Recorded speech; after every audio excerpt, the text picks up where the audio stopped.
playoff hopes on life support after beatdown by Ravens. Baltimore, this feels like the end of the season, yes, and perhaps more. The Detroit Lions did Sunday what they do in seemingly every game they play.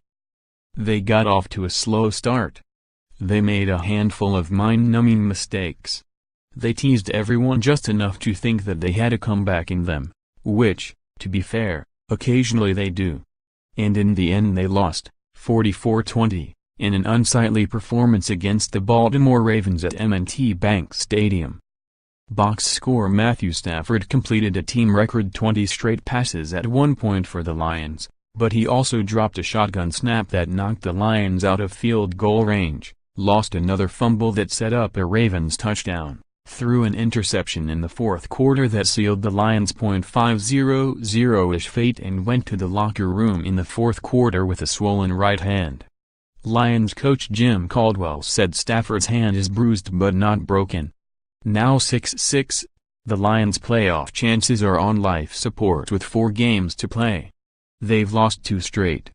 They need to win out to perhaps get a wild card.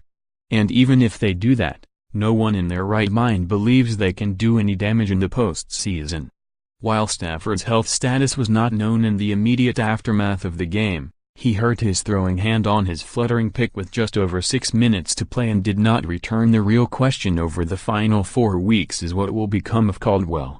The Lions gave Caldwell a contract extension of unknown length before the season, and when Aaron Rodgers went down with a broken collarbone, they had legitimate designs on winning their first division title since 1993.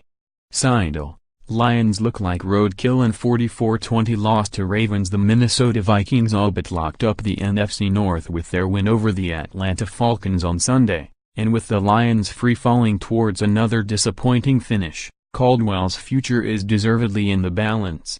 On Sunday, the Ravens, the league's 31st street-ranked offense entering the day, scored the game's first 20 points and kept the Lions off the scoreboard until their first possession of the second half. In what was a thorough beatdown, the Lions squandered several scoring opportunities early. Stafford couldn't handle a low snap from backup center Graham Glasgow late in the first quarter with the Ravens leading 3-0. Rather than send Matt Prater on for a game-tying field goal, the Lions had to punt, and Baltimore rattled off 17 straight second-quarter points. The Lions cut their deficit to 20-13 on Sean Green's 6-yard touchdown run with 2:15 left in the third quarter, but the Ravens tied a franchise record with 24 fourth-quarter points. Alex Collins ran for his first of 2 touchdowns with 12:39 to play, 2 plays after the Lions gave up a 3rd and 7 conversion with what appeared to be just 9 men on the field. The Lions pulled within 27-20.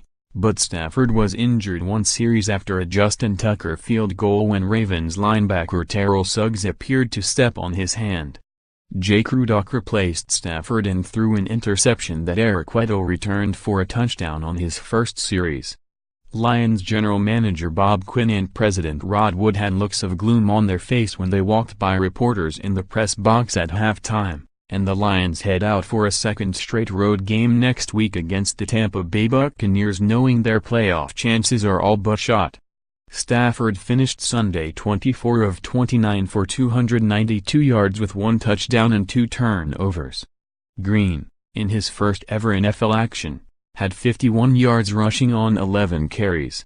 Collins ran for 75 yards and 2 touchdowns, and Joe Flacco was 23 of 36 for 269 yards and 2 touchdowns for the Ravens, who improved to 7-5 and helped their chances of making the playoffs in the AFC. Contact Dave Burkett, burkett@freepress.com. Follow him on Twitter @DaveBurkett. Download our Lions Extra app for free on Apple and Android.